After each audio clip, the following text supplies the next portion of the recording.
Queridos irmãos, hoje eu quero abrir com vocês e compartilhar 1 Coríntios, capítulo 5. Primeira carta de Paulo aos Coríntios, capítulo 5. Nós vamos ler a partir do versículo 6. Então, 1 Coríntios, capítulo 5, versículo 6.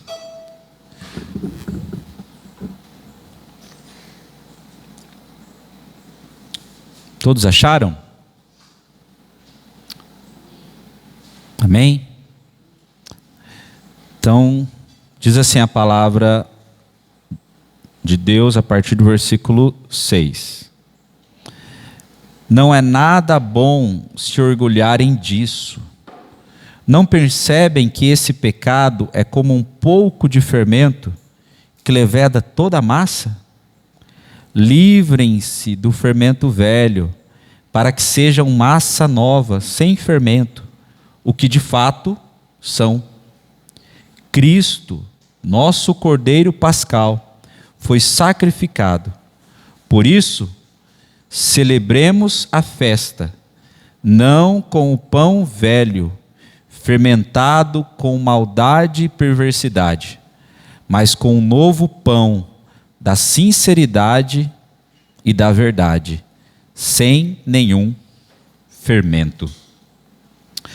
Oremos mais uma vez. Senhor, diante da Tua palavra, nós todos nos curvamos e pedimos que o Senhor fale ao nosso coração. Que o Senhor, através do Teu poderoso e santo Espírito, ilumine o nosso entendimento para que a verdade da Tua palavra fique clara também para nós, em nossa mente e em nosso coração. Nos ajuda a receber essa palavra com alegria e que o Senhor também transforme a nossa vida, trabalhe em nós por meio dela. Em nome de Cristo que nós oramos. Amém. Amém.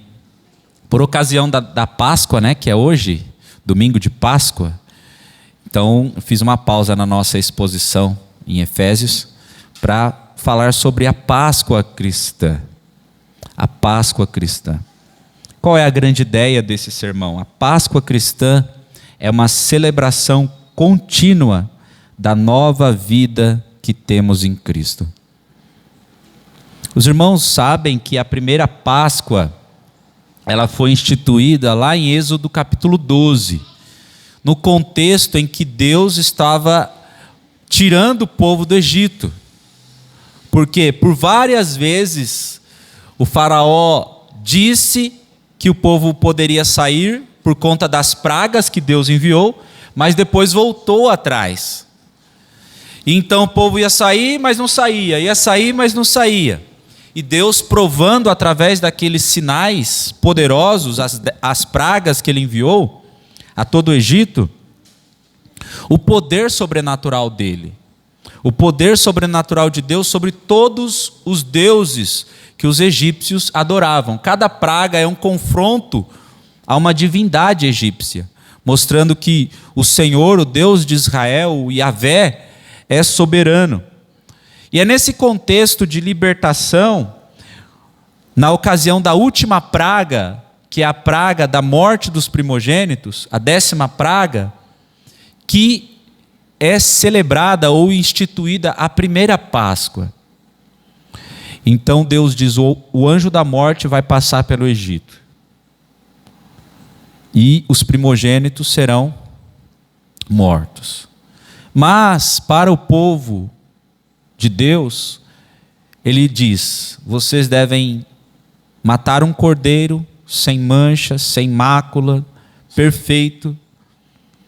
E vocês vão passar esse sangue do cordeiro, que vai ser imolado, morto, nos batentes da porta. E quando o anjo da morte passar, vai ver aquela marca, aquele sinal de sangue, e sobre aquela casa ele vai passar por cima. Páscoa significa isso, passagem, passar por cima. Então o anjo da morte ia passar por sobre todo o Egito, e naquela passagem do anjo, aqueles que tinham a marca do sangue nos batentes da porta não seriam atingidos. E essa é uma prática até hoje dos judeus, porque é um evento importante. É um evento que marca a libertação do povo da escravidão do Egito. Então, até hoje, os judeus praticam essa Páscoa, celebram como um memorial da libertação. Deus salvou o seu povo, libertou o seu povo por meio de um substituto, de o sangue de um cordeiro. E Jesus também celebrou a Páscoa. Várias vezes ele era judeu, ele celebrou a Páscoa. É correto a gente afirmar que quando a Bíblia narra que Jesus foi ao templo, mais ou menos quando tinha 12 anos com a sua família, muito provável que era uma ocasião de Páscoa, e que a família peregrinou para aquela celebração importante. E lá, Jesus com sua família celebrou a Páscoa. Jesus também celebrou a Páscoa várias vezes durante a sua vida adulta, especialmente com os discípulos. A última Páscoa, naquele dia que ele ia ser traído, na noite anterior ao dia da sua morte, Jesus também celebrou a Páscoa. Ele sentou com os seus discípulos, ele disse: eu ansiava muito por comer essa refeição com vocês, por celebrar essa refeição, e essa vai ser a última, porque eu só vou celebrar de novo no reino, quando estabelecer o reino. E naquela noite, a Páscoa judaica se tornou o que nós hoje praticamos como a ceia cristã. Aquilo que Jesus falou: esse é o meu corpo, o simbolizando o pão, né, simbolizando o corpo de Cristo, e o vinho simbolizando o sangue que ele iria derramar. Então a Páscoa cristã tem a Páscoa judaica e a ceia do Senhor, e hoje no dia de celebrar a Páscoa, tem essa convergência, tem essa conexão. Jesus mostrou para os discípulos, naquela ocasião tão importante, que todo o povo de Israel lembrava da libertação, que ele iria realizar uma libertação ainda maior. Não da escravidão de um governo terreno, não da escravidão de um regime opressor, de trabalho escravo, duro, mas libertar do poder do pecado, do poder da morte. Porque muitos daqueles que foram libertados lá, quando Moisés guiou o povo para fora do Egito, eles murmuraram. Aquela geração que saiu não entrou na terra. Eles desfrutaram da libertação da escravidão, mas não desfrutaram da bênção da terra prometida. E o que isso pode ajudar nessa data, todos nós cristãos, a pensar na Páscoa de uma maneira mais elevada, com um sentido mais profundo? Paulo nos ajuda com esse texto que nós acabamos de ler. Ele diz que Cristo é o nosso Cordeiro Pascal, que foi sacrificado. Ou seja, toda a simbologia e o significado da Páscoa judaica era apenas uma sombra. Não era o final. Apontava para algo maior.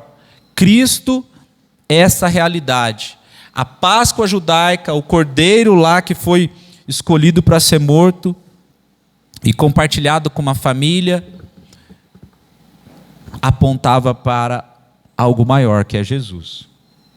E a pergunta para nós, queridos, é: se Cristo é a verdadeira Páscoa, se Ele é o Cordeiro Pascal, como o povo redimido, e não apenas os judeus redimidos lá da escravidão do Egito, mas o povo redimido por Deus ao longo da história, e como nós temos visto em Efésios, que une judeus e gentios na igreja, como esse povo que foi redimido pelo sangue do Cordeiro de Deus deve viver.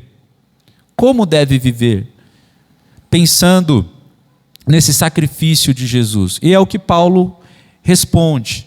Ele fala que a redenção, essa nova vida em Cristo, ela resulta em santidade, ela define e é definida pela nossa nova identidade, e ela é uma constante festividade.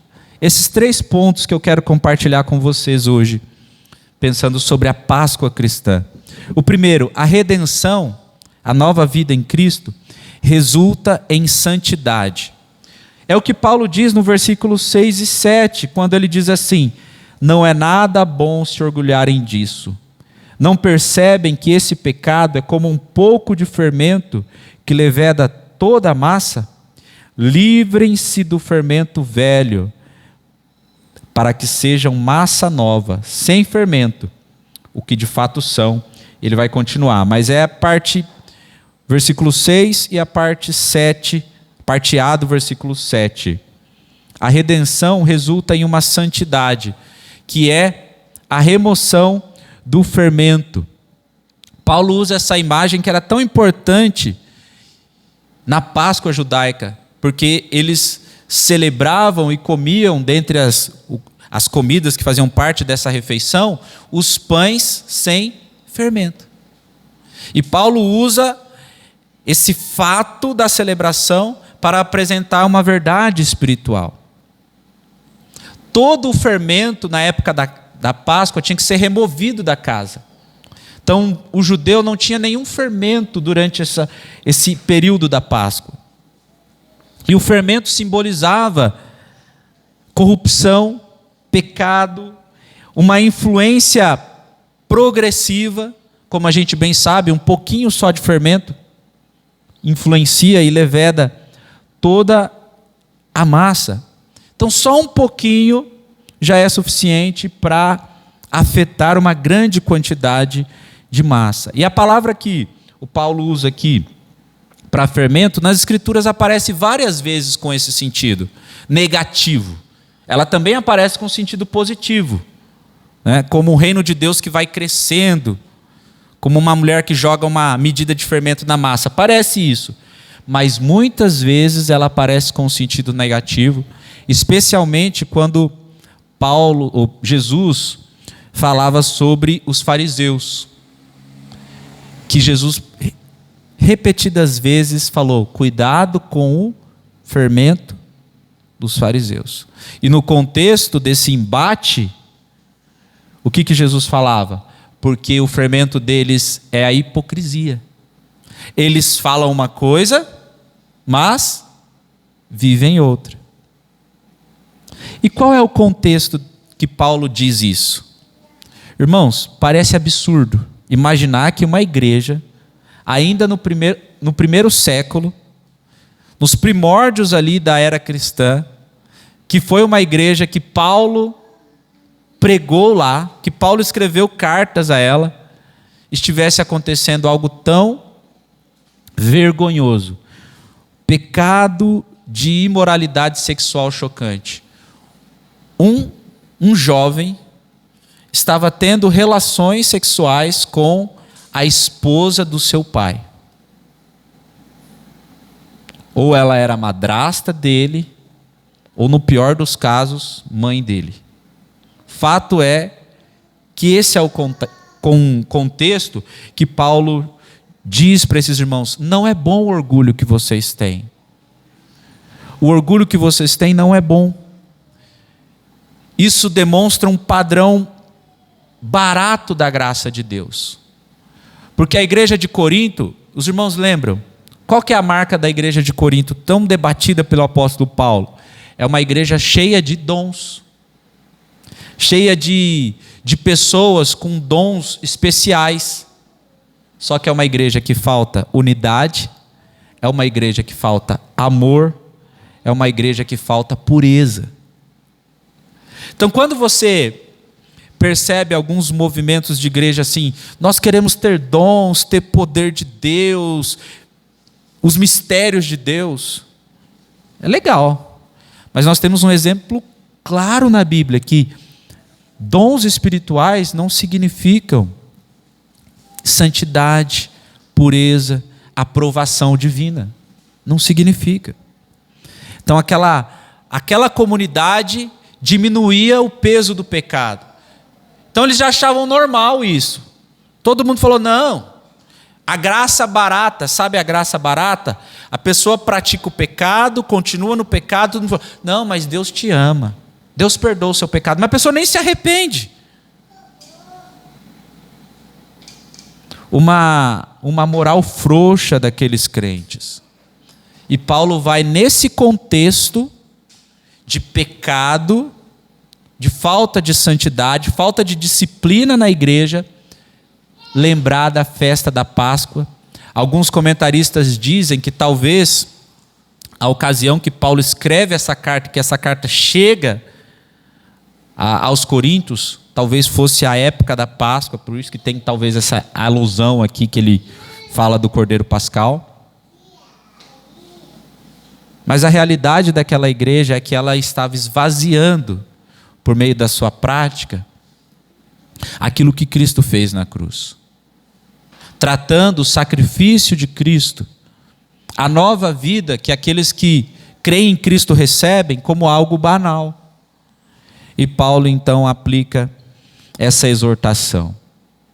Uma igreja bíblica, e é só um apontamento que eu quero fazer aqui, uma igreja bíblica, ela disciplina pessoas que estão em pecado.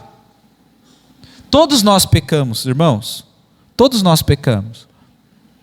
Mas tem pecados que eles são notórios, que todo mundo sabe, e quando não arrependidos, quando não confessados e deixados, a igreja precisa agir para o bem daquele membro.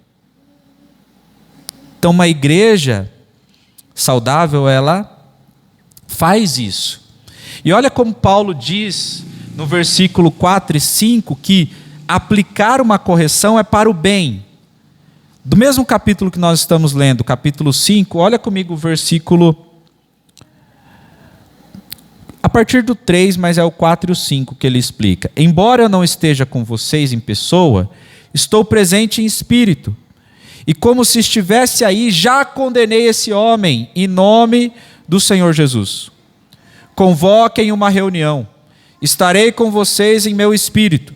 E o poder de nosso Senhor Jesus também estará presente. E entreguem esse homem a Satanás, para que o corpo seja punido e o espírito seja salvo no dia do Senhor. Aqui Paulo apresenta essa disciplina severa, né?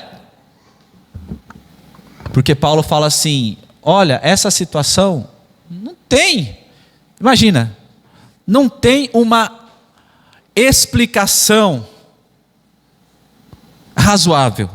Não tem. O rapaz está tendo relações com a mãe, com a esposa do pai. E a igreja, não, mas é que assim, não tem conversa nessa situação. Então era um pecado que todo mundo sabia, e era um pecado não arrependido, e era um pecado não tratado. Paulo fala, olha, entrega ele para Satanás, porque assim ele vai sofrer as consequências do pecado, e quem sabe o espírito seja salvo.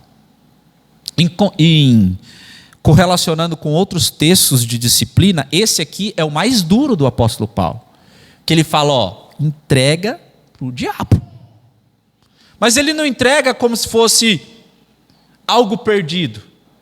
Ele entende que as consequências do pecado trazem sofrimento, e que esse sofrimento pode ser pedagógico, para que a pessoa se arrependa. Irmão, se nós aceitarmos o pecado não confessado, não abandonado, e um pecado que influencia toda a igreja, nós não estamos fazendo bem para o nosso irmão, porque ele vai achar que tudo bem. Como alguns pastores hoje são muito rápidos em dizer nada é pecado. Se você se sente bem, tudo bem, Mas a Bíblia fala várias práticas que são consideradas pecado, segundo a palavra de Deus. Então, o fim é, ele precisa sofrer por causa dessa atitude.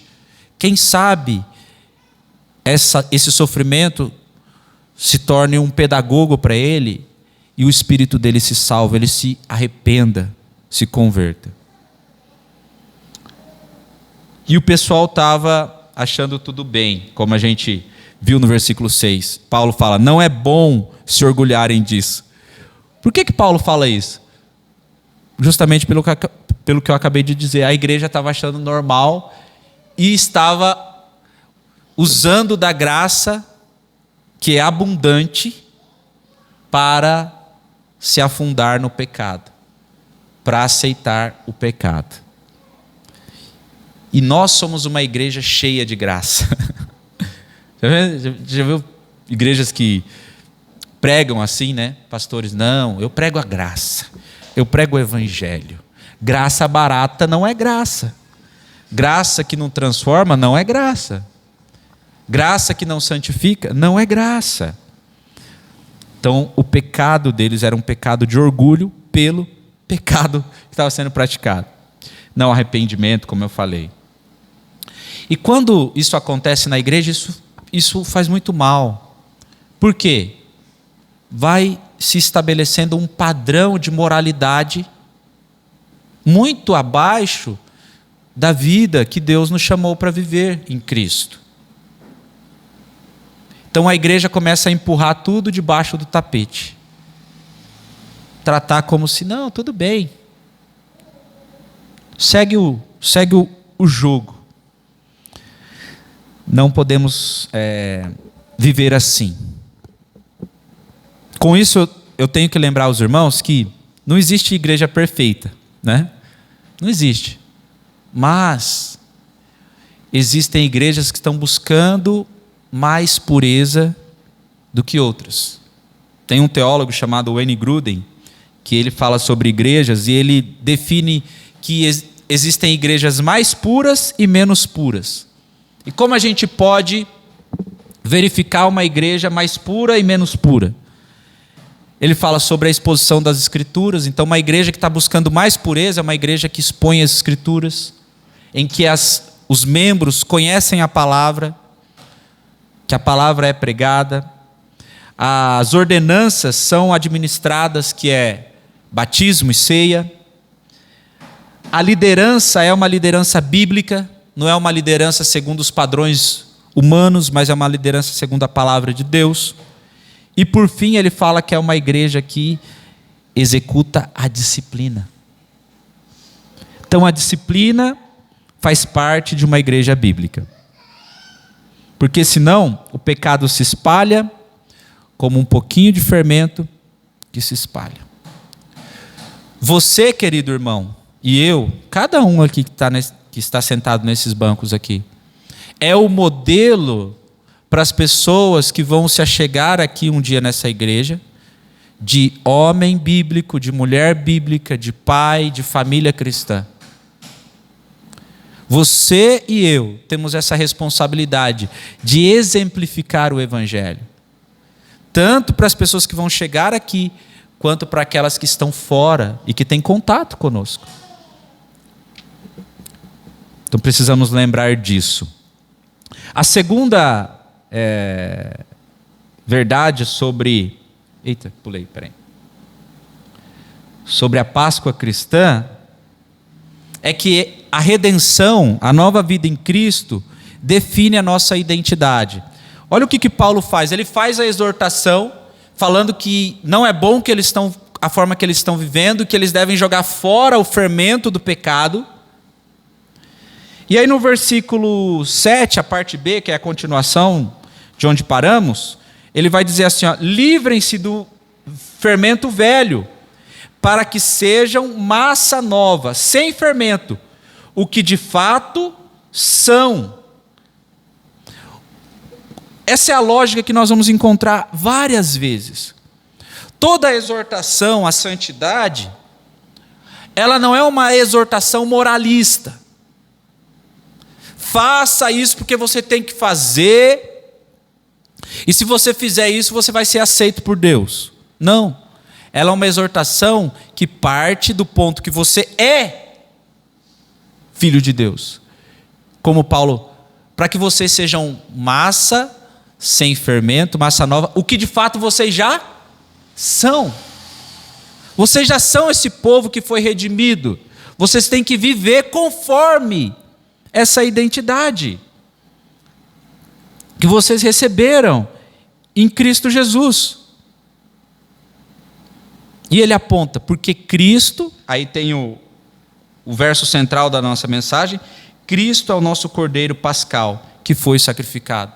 Qual é o argumento que Paulo dá para aquela igreja viver em santidade? Que eles já são uma nova criação em Cristo, e Cristo morreu. Cristo foi sacrificado por isso. O fundamento do apóstolo Paulo para uma vida de santidade é o sacrifício que Cristo fez, e a vida que vocês têm nele deve levar vocês a viver de modo digno. Essa é a mensagem do Evangelho. A mensagem do Evangelho é isso: Cristo fez por vocês, Cristo cumpriu, Ele pagou o preço que você não podia pagar. E pela graça de Deus, mediante a fé em Jesus, eu e você fomos salvos. Fomos inseridos na família de Deus.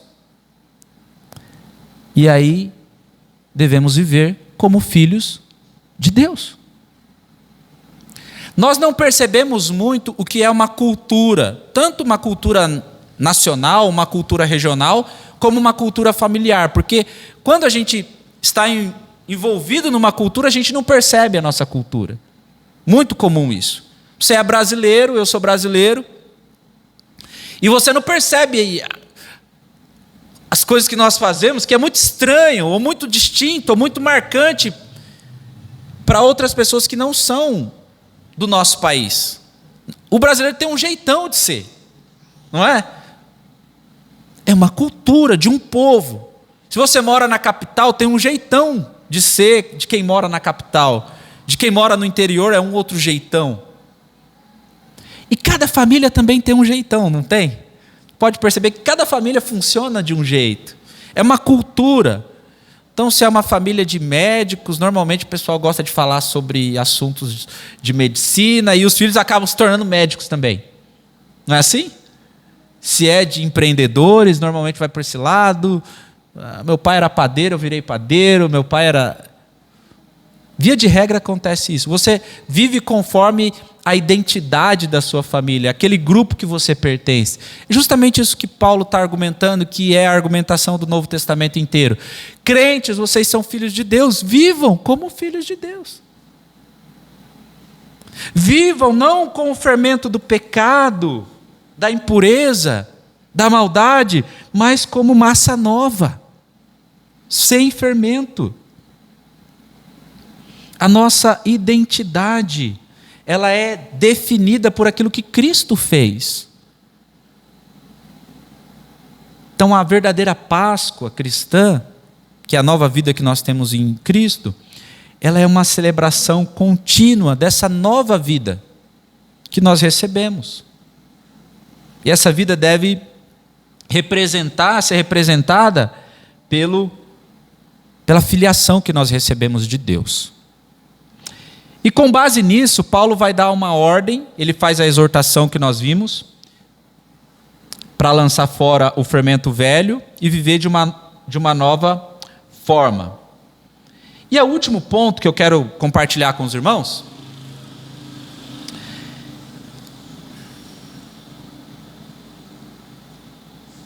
hoje que eu estou perdido no horário, né?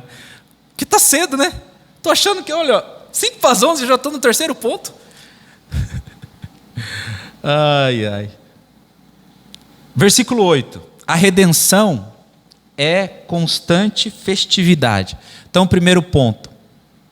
A redenção é santidade. A redenção é uma nova identidade. E a redenção é constante festividade. Depois de Paulo argumentar tudo isso, ele diz assim no versículo 8. Por isso, Por isso, celebremos a festa não com o velho pão, fermentado com maldade e perversidade, mas com o novo pão da sinceridade e da verdade, sem nenhum fermento. E aí Paulo usa essa palavra aqui, celebrar. E o tempo desse verbo aqui está num presente contínuo.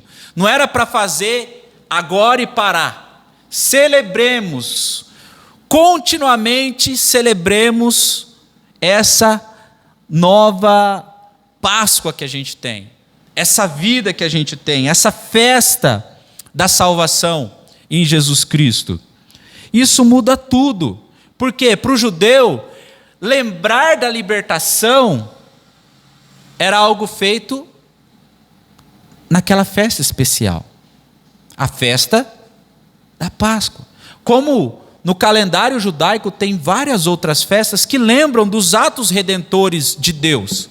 Isso é muito bom, é pedagógico. Mas o que Paulo está dizendo, e que é a mensagem para nós, que foi para os coríntios, vamos celebrar essa festa continuamente. E como vamos celebrar essa festa? Só com seguir uma dieta, então um cardápio que Deus prescreveu de fato lá em Êxodo 12.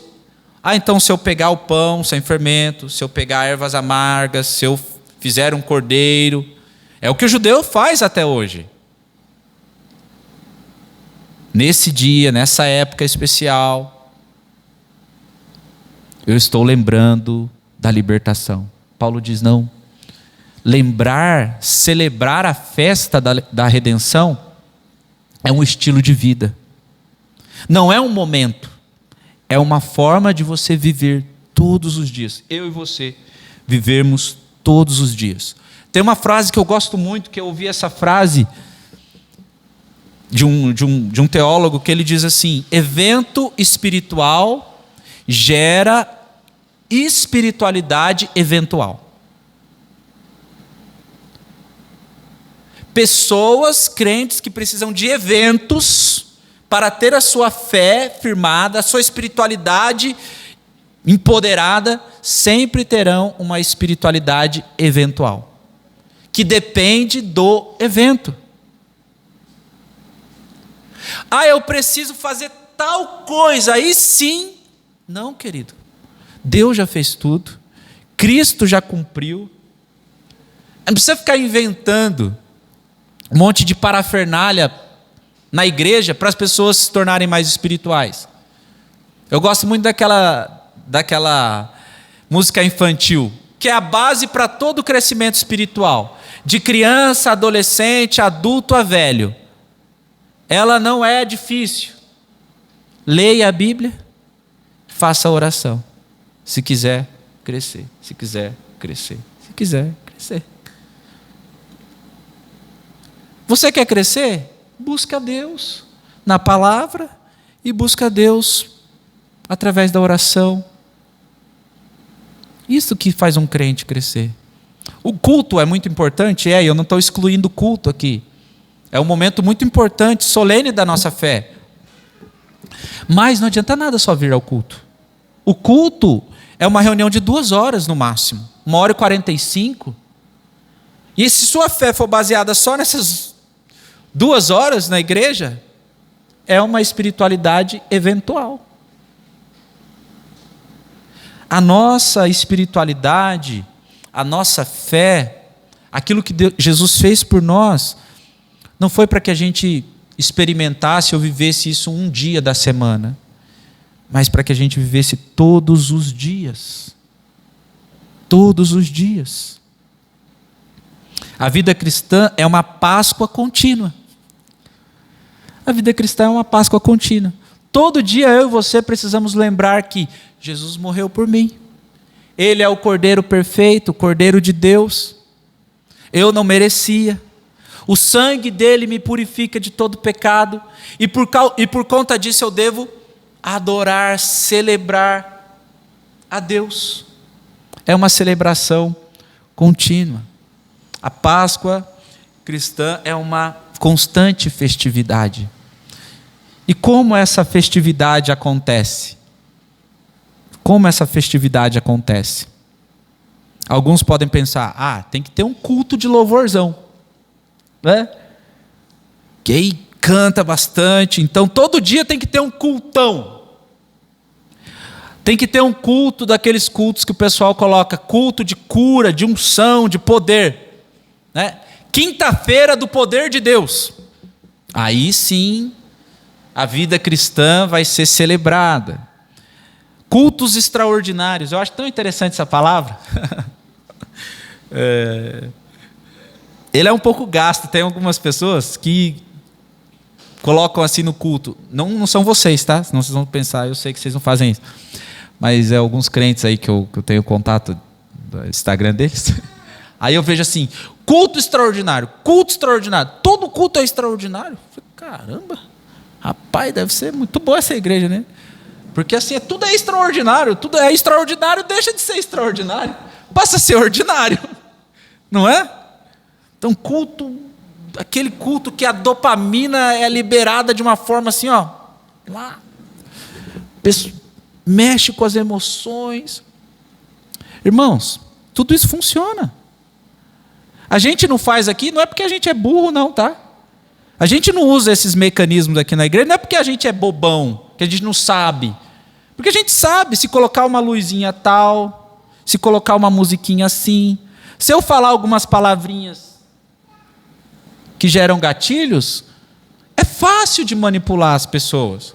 Já tem até treinamento sobre isso, e tem pastor que faz. A gente não faz não é porque a gente é bobo. A gente não faz porque é errado. Porque quem transforma é o Espírito Santo. Quem vai mexer no seu coração é o Espírito Santo. Eu posso falar aqui, mas se o Espírito Santo não tocar em você, nada acontece. Então não é uma celebração, é uma vida transformada. É assim que Paulo termina. Como ele diz? Vamos fazer festa todo dia?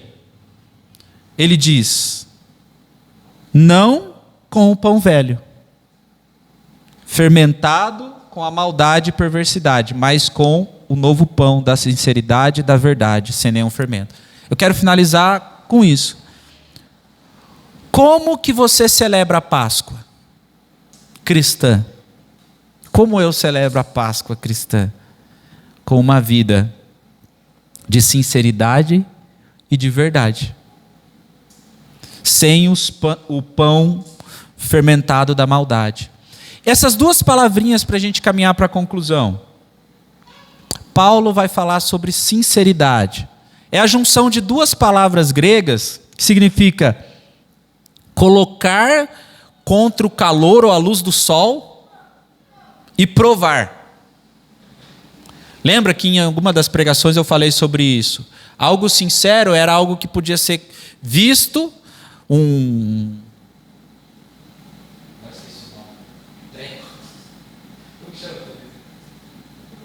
uma louça, um negocinho feito ali de artesanato, e que não tinha nenhuma massinha para encobrir perfeições. Então, sincero era esse ato de pegar algo, um objeto, colocar contra o sol e julgar. Opa, peraí, deixa eu ver aqui se essa louça não tem um trincado, que foi pintado e não parece, mas contra o sol aparece. Então essa é a ideia que o Paulo está usando, uma vida sincera, uma vida que pode ser colocada contra uma luz intensa como a do sol, e pode ser julgada se não tem nada ali, maquiado, que foi passado uma cerinha ali para esconder. Então Paulo fala uma vida assim, diante do sol da justiça, que é Deus, que vê tudo. Diante de Deus, a nossa vida, você esconde um lado, peraí, esse lado aqui eu não quero mostrar para Deus. A luz de Deus mostra tudo que há em nós. E nós não podemos ter medo disso, nós devemos desejar isso. Uma vida sincera, que pode ser julgada à luz da verdade e do ser divino. E depois ele fala sobre verdade. E aí é muito, muito simples essa palavra que Paulo usa aqui. No pensamento bíblico, não é só um conteúdo verdadeiro. Não é só a veracidade intelectual. Eu estou de acordo com a verdade da palavra de Deus. Eu sei o que é a verdade. Não, é se você vive, corresponde a essa verdade. Como nós vimos em algumas pregações. Aquilo que é fiel, íntegro, confiável. É essa vida que Deus nos chama a viver. Não de apenas crer, conhecer por saber, mas de viver de fato, de corresponder de fato.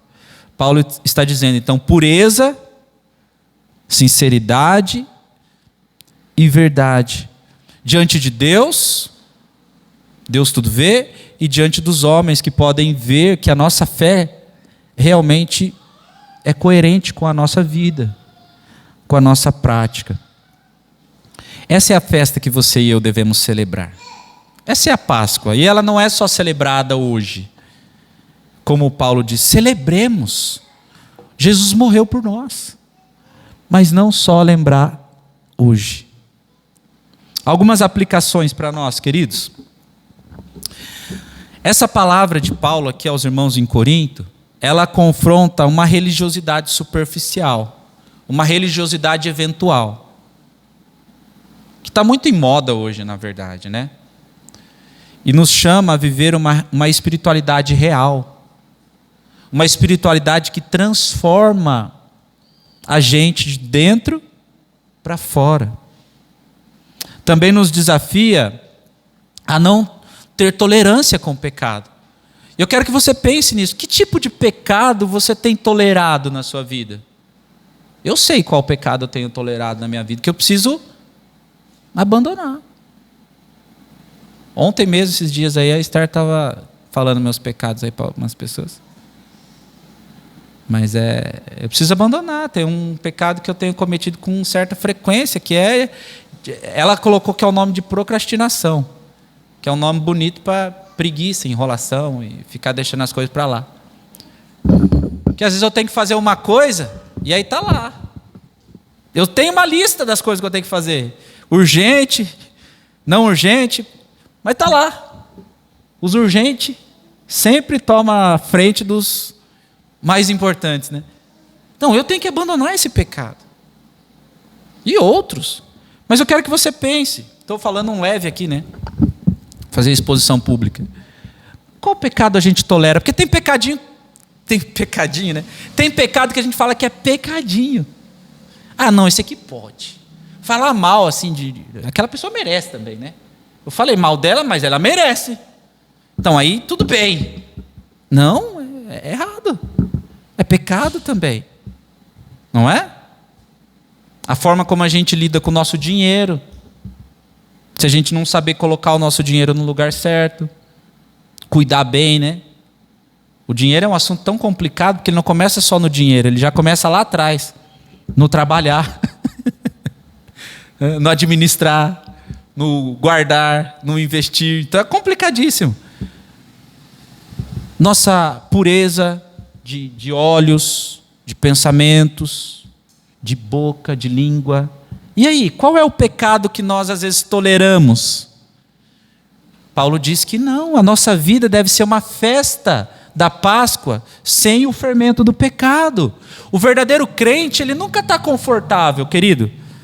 Desculpa, eu sei que o pessoal gosta de ouvir só coisinha boa, mas o verdadeiro crente, ele sempre está desconfortável, porque ele sabe que ele precisa melhorar.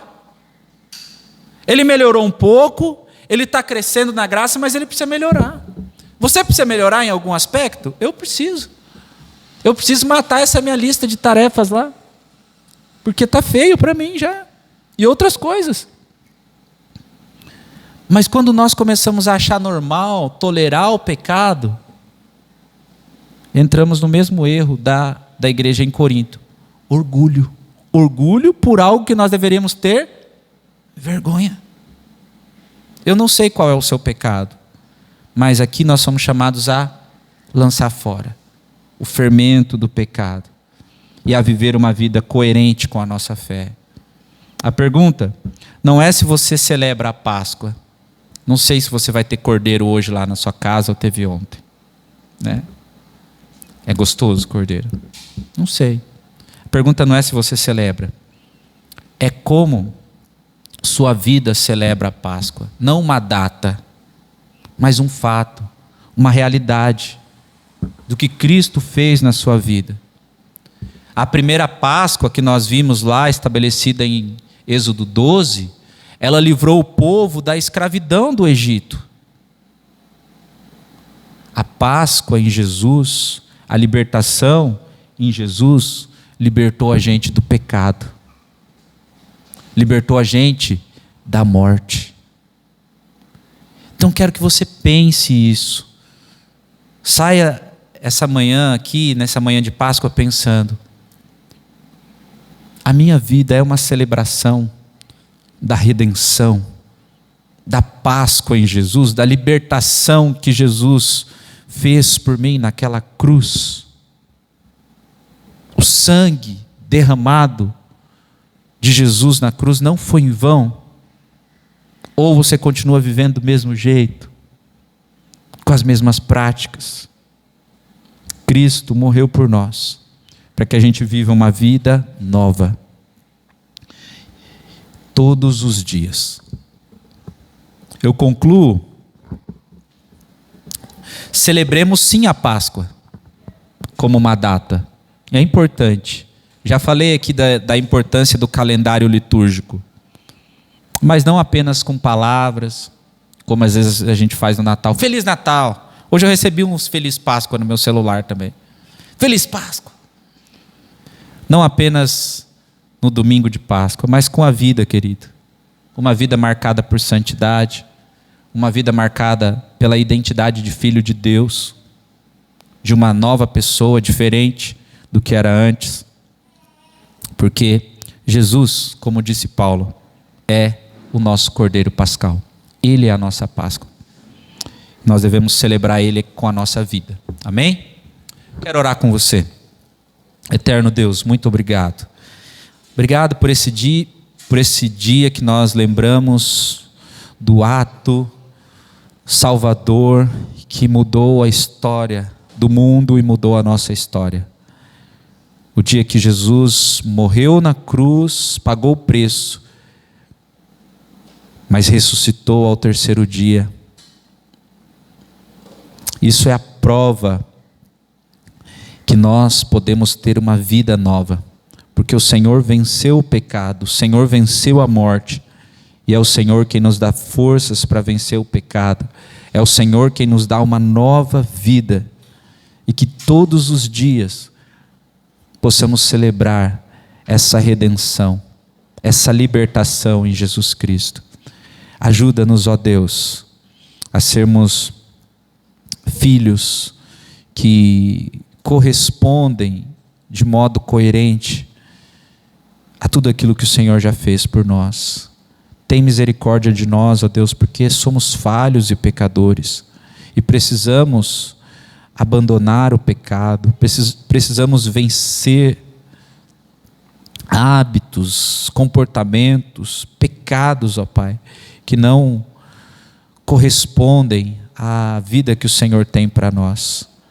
E nós queremos fazer isso, lançar fora o fermento do pecado, lançar fora essas práticas com a ajuda do Teu Espírito Santo. Oramos assim em nome de Jesus.